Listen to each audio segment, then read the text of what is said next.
केंद्रीय मंत्रिमंडल के मेरे सदस्यगण, भाजपा शासित राज्यों के मुख्यमंत्री, उपमुख्यमंत्री, तेलंगाना बीजेपी के अध्यक्ष बंडी संजय कुमार,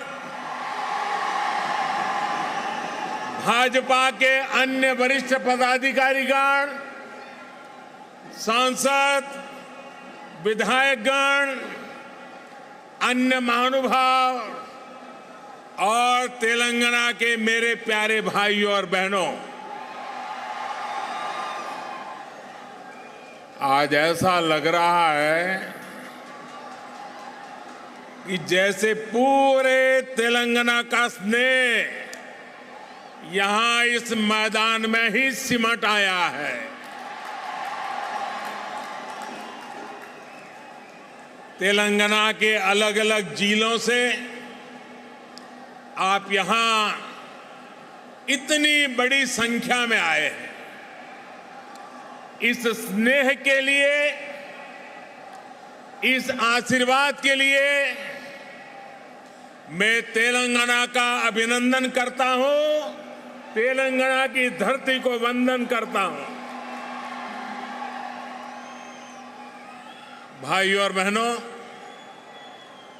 आप सभी लोगों के स्नेह को ध्यान में रखते हुए ही हमने इस बार भाजपा की राष्ट्रीय कार्यकारिणी की बैठक हैदराबाद में कराने का फैसला किया था। बीते 2 दिनों से यहां देश भर से भाजपा के प्रतिनिधि, अलग अलग राज्यों के मुख्यमंत्री आपके इस प्यार को, इस स्नेह को अनुभव कर रहे हैं।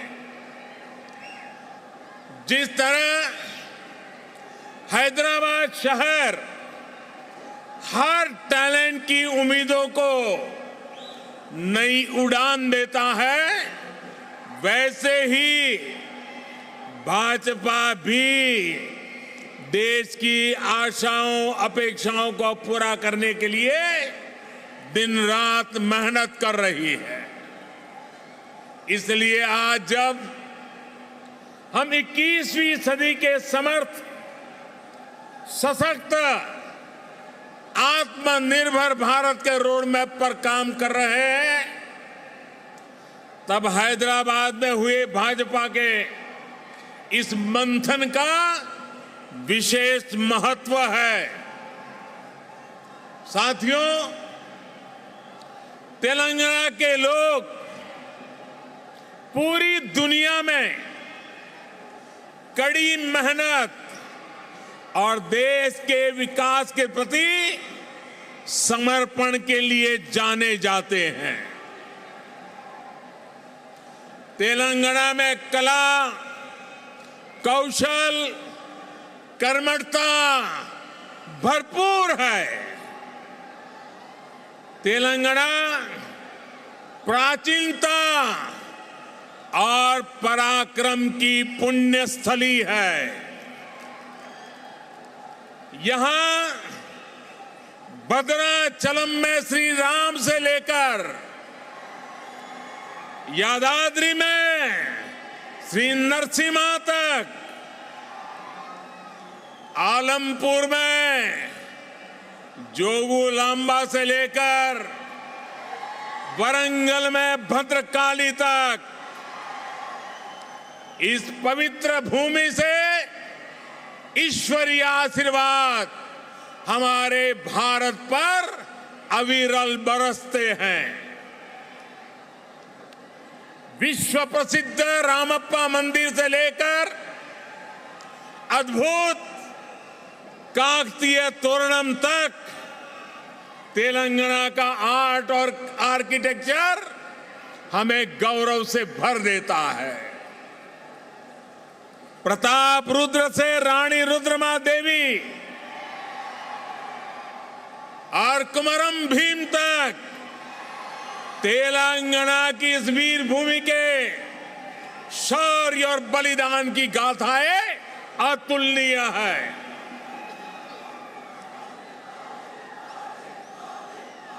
भद्राचलम, रामदासु से लेकर पालकुरी की सोमनाथ तक यहां के काव्य का माधुर्य, यहां के साहित्य का सौंदर्य पूरे भारत के लिए अमूल्य निधि है।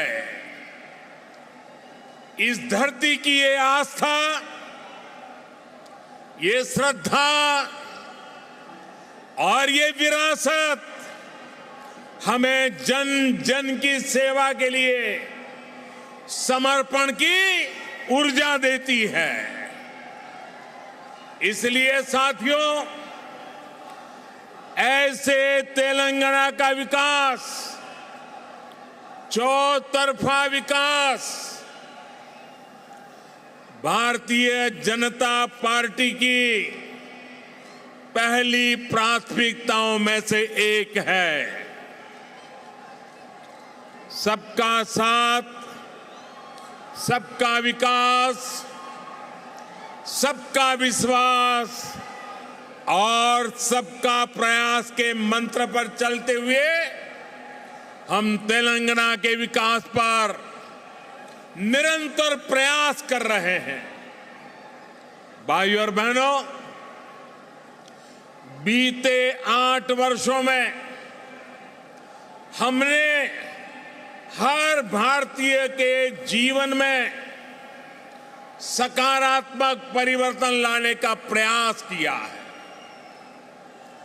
देशवासियों का जीवन कैसे आसान हो, विकास का लाभ कैसे हर व्यक्ति, हर क्षेत्र तक पहुंचे, इसके लिए हमने निरंतर काम किया है। दशकों तक जो वंचित रहे, शोषित रहे, उनको भी राष्ट्रीय योजनाओं के माध्यम से हमने विकास में भागीदार बनाया है। यही कारण है कि गरीब, दलित, वंचित, पिछड़े, आदिवासी सभी को आज लगता है कि भाजपा सरकार उनकी आवश्यकताओं और आकांक्षाओं दोनों की पूर्ति कर रही है। देश की महिलाओं, हमारी बहन बेटियों को भी आज महसूस हो रहा है कि उनका जीवन आसान हुआ है, उनकी सुविधा बढ़ी है। अब वो राष्ट्र के विकास में अधिक योगदान दे सकती है। साथियों, भाजपा सरकार के इसी सेवा भाव का लाभ तेलंगाना के हर गरीब, दलित, पिछड़े, आदिवासी, मिडिल क्लास परिवार को भी मिल रहा है। तेलंगाना की बहनों बेटियों को मिल रहा है।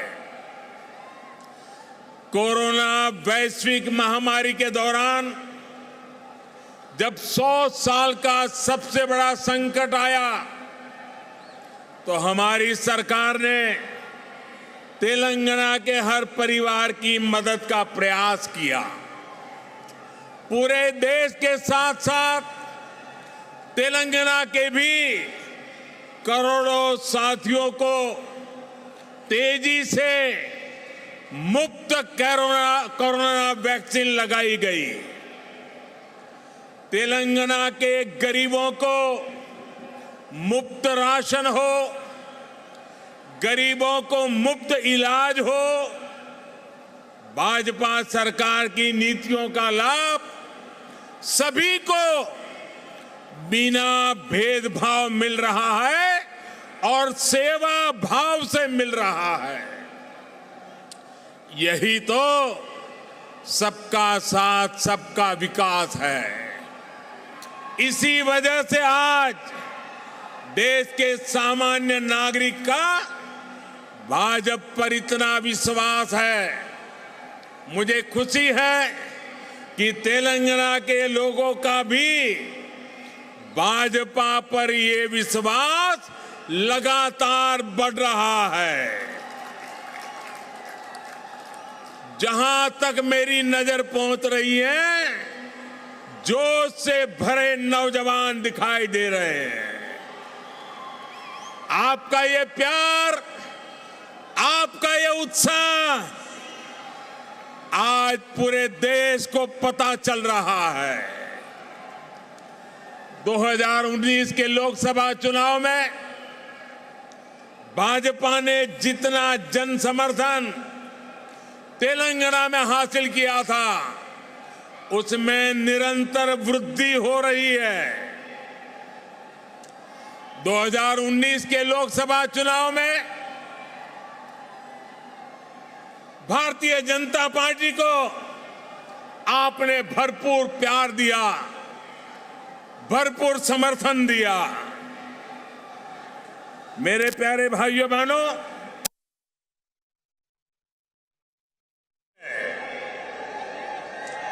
दो 2019 के लोकसभा चुनाव में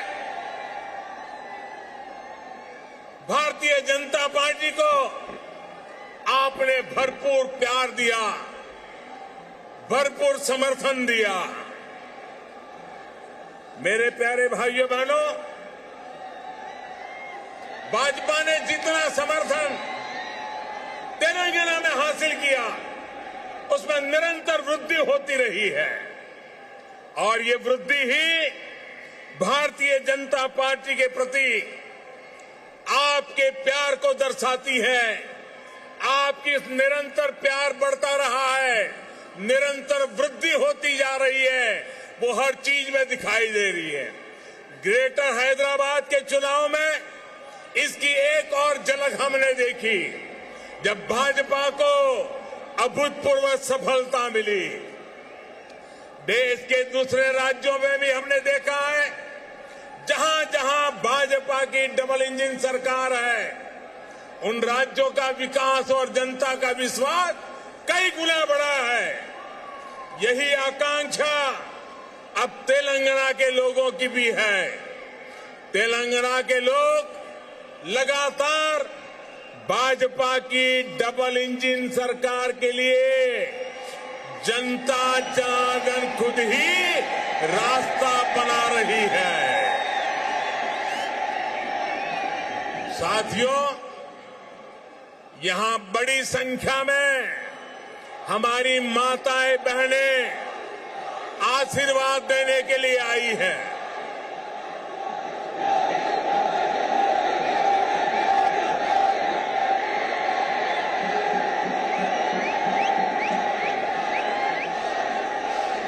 साथियों, आपका प्यार, आपका उत्साह मैं भली भांति समझ सकता हूं। साथियों, हमारी सरकार ने महिलाओं, बहनों, बेटियों की गरिमा, उनके स्वास्थ्य, उनका जीवन आसान बनाने को सर्वोच्च प्राथमिकता दी है। स्वच्छ भारत अभियान से तेलंगाना की लाखों गरीब माताओं, बहनों, बेटियों को सम्मान का जीवन मिला है। उज्ज्वला योजना से मिले मुफ्त गैस कनेक्शन से तेलंगाना की लाखों गरीब बहनों को धुएं से मुक्ति मिली है। मातृत्व के समय पोषण से लेकर टीकाकरण तक की सुविधाओं को हमने तेलंगाना के गांव-गांव तक पहुंचाया है, हर लाभार्थी तक पहुंचाया है। इसी का परिणाम है कि आज बहनों, बेटियों का स्वास्थ्य भी सुधर रहा है और उनके जीवन पर संकट भी कम हुआ है। भारत में पहली बार पुरुषों की तुलना में महिलाओं की संख्या अधिक हुई है। भाई और बहनों, हम इस 21वीं सदी में देश की नारी शक्ति को राष्ट्र शक्ति बनाने का ईमानदार प्रयास कर रहे हैं। हाल ही में आई एक रिपोर्ट के मुताबिक बैंकों में जमा धनराशि में महिलाओं की हिस्सेदारी तेजी से बढ़ रही है। ग्रामीण महिलाओं के मामले में ये आंकड़ा और भी ज्यादा है। सर्वे बताते हैं कि आज हमारी बहनों की संपत्ति में हिस्सेदारी भी बढ़ी है और परिवार के आर्थिक फैसलों में पूछ भी बढ़ रही है। ये इसलिए संभव हो रहा है क्योंकि हमने बहनों को बैंकिंग से जोड़ा, देश की अर्थव्यवस्था में बेटियों की सीधी सक्रिय भागीदारी को प्रोत्साहित किया।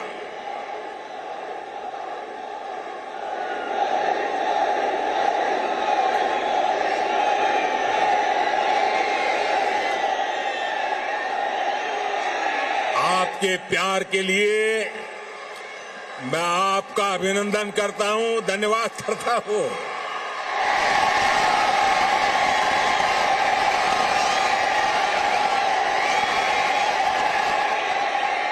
साथियों, जन धन योजना के तहत पूरे देश में 45 करोड़ बैंक खाते खोले गए, जिसमें से 1 करोड़ से ज्यादा जनधन बैंक खाते तेलंगाना में खुले हैं।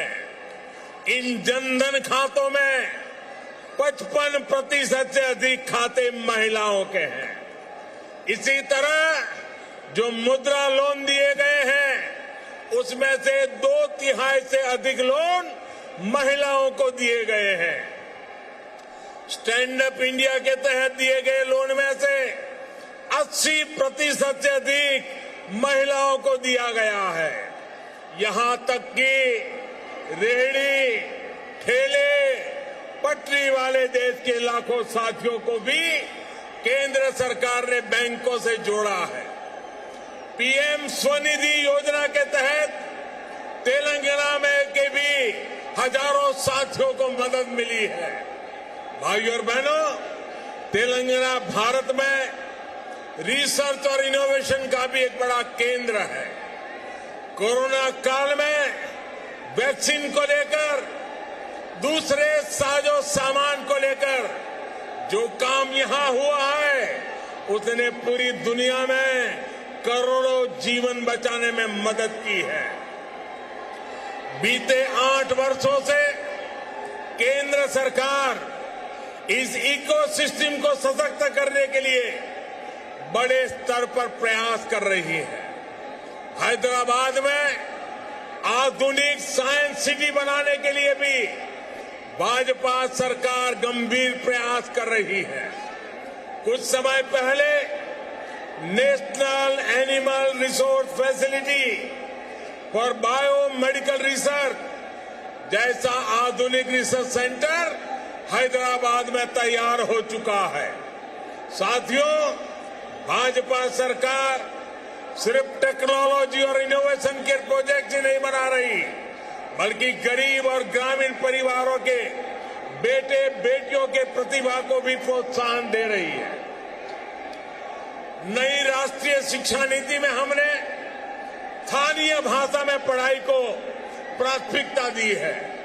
अब आप ही बताइए, जब तेलुगु में टेक्नोलॉजी और मेडिकल की पढ़ाई होगी तो तेलंगाना के गांवों की गरीब परिवार के माताओं के सपने सच हो करके रहेंगे कि नहीं रहेंगे।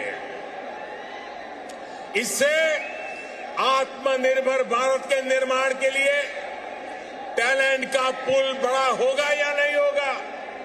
भाइयों और बहनों, आत्मनिर्भर भारत अभियान को रामागुंडम खाद कारखाना भी सशक्त कर रहा है।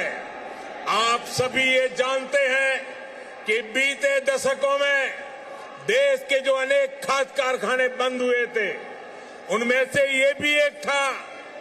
2015 में हमने इसको फिर से चालू करने के लिए काम शुरू किया, लगभग 6,500 करोड़ रुपए का निवेश किया। अब यहां फर्टिलाइजर का उत्पादन शुरू हो चुका है। बहुत जल्द इसको भी राष्ट्र के लिए समर्पित कर दिया जाएगा। ये तेलंगाना के किसानों के लिए, भारत के किसानों के लिए कितनी बड़ी सुविधा है, इसका आप अंदाज लगा सकते हैं। इससे खाद पर हमारी विदेशी निर्भरता कम हो जाएगी।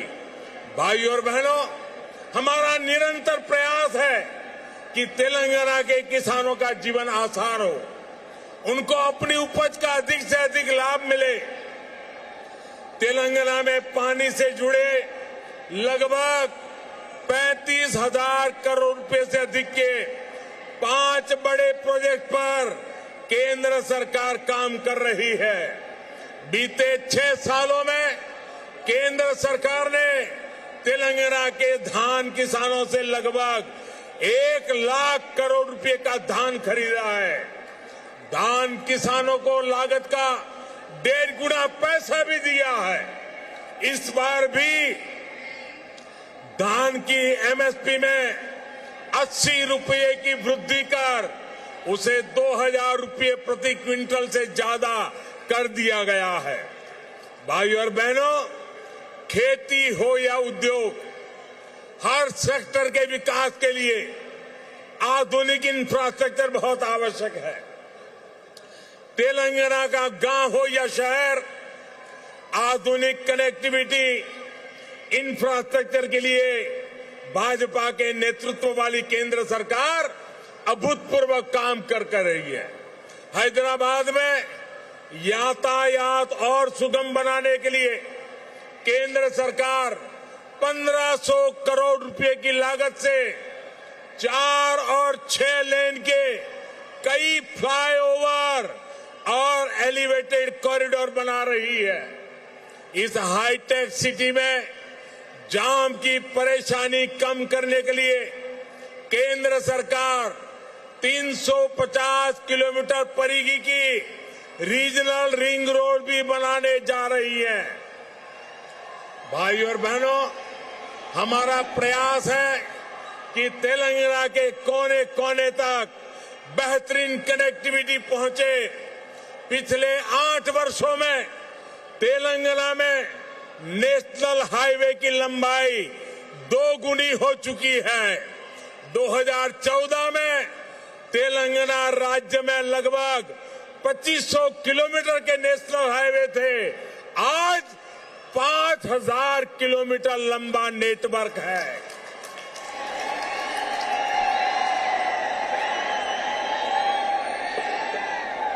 शहर ही नहीं, गांवों को भी नेशनल हाईवे से जोड़ते हुए 2,700 किलोमीटर से अधिक की सड़कें बनाई जा चुकी हैं।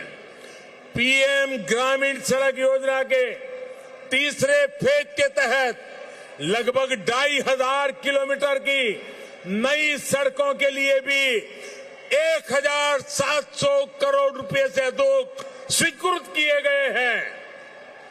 इसी प्रकार रेलवे में भी बीते 8 वर्षों में तेलंगाना के लिए 31,000 करोड़ रुपए से अधिक के प्रोजेक्ट स्वीकृत किए गए हैं।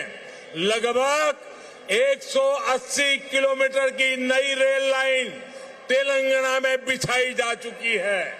साथियों, आत्मनिर्भरता की बात आती है तो मैंने हमेशा 5 की बात की है। Farm to fibre, fibre to factory, factory to fashion और फैशन टू फॉरेन। ये बात मैं कह रहा हूं। इसी सोच के तहत हमने तय किया कि टेक्सटाइल में देश के एक्सपोर्ट को बढ़ाने के लिए हम देश में 7 मेगा टेक्सटाइल पार्क बनाएंगे। टेक्सटाइल पार्क जब लगता है तो किसान को भी फायदा होता है, मजदूर को भी काम मिलता है, व्यापार कारोबार भी फलता फूलता है। इनमें से एक मेगा टेक्सटाइल पार्क का निर्माण तेलंगाना में भी होने वाला है। ये टेक्सटाइल पार्क यहां बन जाएगा तो तेलंगाना के किसानों को तो लाभ होगा ही, जहां हजारों नौजवानों के लिए रोजगार के नए अवसर बनेंगे।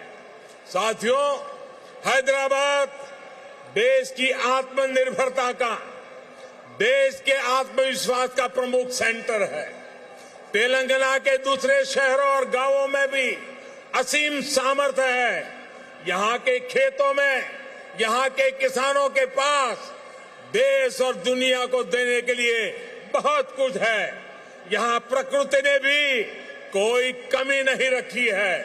मैं आपको विश्वास दिलाता हूं कि जब तेलंगाना में भाजपा की डबल इंजन सरकार बनेगी तो तेलंगाना के शहर, तेलंगाना के हर गांव विकास के लिए यहां और तेजी से काम होगा। हमें सबको पॉजिटिविटी से जोड़ना है, सबको विकास से जोड़ना है। तेलंगाना के विकास की गति को हमें और तेज करना है।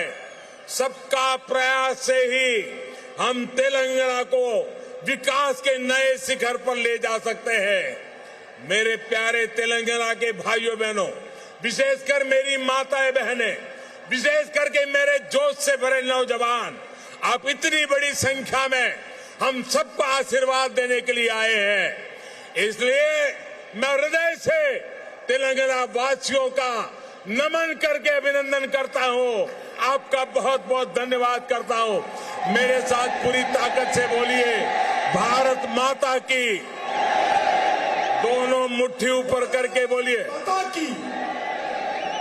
भारत माता की, भारत माता की, भारत माता की। बहुत बहुत धन्यवाद। डप्पू कलाकारలు। तो प्रधानमंत्री नरेंद्र मोदी इस वक्त हैदराबाद में इस विशाल जनसभा को संबोधित कर रहे थे। लोगों का उत्साह मोदी मोदी के नारों के बीच यहां प्रधानमंत्री को सुनने के लिए उनके प्रशंसक पहुंचे थे। और प्रधानमंत्री नरेंद्र मोदी कि दक्षिण में ये दहाड़ जिस तरीके से सुनाई दी, उसे देखकर यह अंदाजा लगाया जा सकता है कि मिशन दक्षिण को लेकर भारतीय जनता पार्टी कितनी संजीदा है। तो तेलंगाना में ये प्रधानमंत्री मोदी की विशाल सभा को संबोधित करते हुए तस्वीरें, और तेलंगाना डबल इंजन की सरकार चाहता है। तो केंद्र में बीजेपी की सरकार और तेलंगाना में भी अब बीजेपी की सरकार हो, ये लोग मांग कर रहे हैं, ऐसा प्रधानमंत्री नरेंद्र मोदी ने यहां कहा। और तमाम वादे किए, लोगों से जो उनका कनेक्ट है वो एक बार फिर से यहां तेलंगाना में देखने को मिला। ये तस्वीरें हैदराबाद की, तेलंगाना का विकास बीजेपी की प्राथमिकता। प्रधानमंत्री नरेंद्र मोदी ने यहां कहा, विकास, विश्वास और प्रयास का मंत्र यहां पर प्रधानमंत्री मोदी के भाषण का हिस्सा था। और तेलंगाना को डबल इंजन सरकार चाहिए, ये प्रधानमंत्री नरेंद्र मोदी ने कहा। तेलंगाना के विकास की बात उन्होंने की, तेलंगाना के लोगों का विश्वास जीतने की बात उन्होंने की, और प्रयास के मंत्र की बात यहां प्रधानमंत्री नरेंद्र मोदी ने की।